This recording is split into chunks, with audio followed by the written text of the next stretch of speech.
মানবতা বিরোধী অপরাধে অভিযুক্ত ক্ষমতাচ্যুত প্রধানমন্ত্রী শেখ হাসিনার মামলার রায় আজ।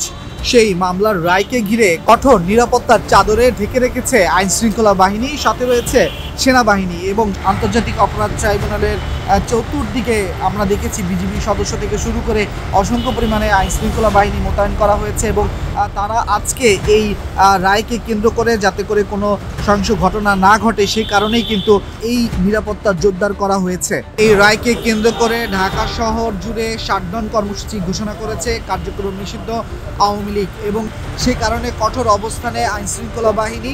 তবে ঢাকা শহরে দেখা গিয়েছে বিভিন্ন রাজপথে গাড়ির সংখ্যা অন্যান্য দিনের তুলনায় অনেকটাই কম, গণপরিবহন চলছে, তবে গণপরিবহনের সংখ্যা কিছুটা থাকলেও নেই যাত্রীর সংখ্যা। ব্যক্তিগত গাড়ি নিয়ে বের হলেও তারও সংখ্যা অনেকটাই কম।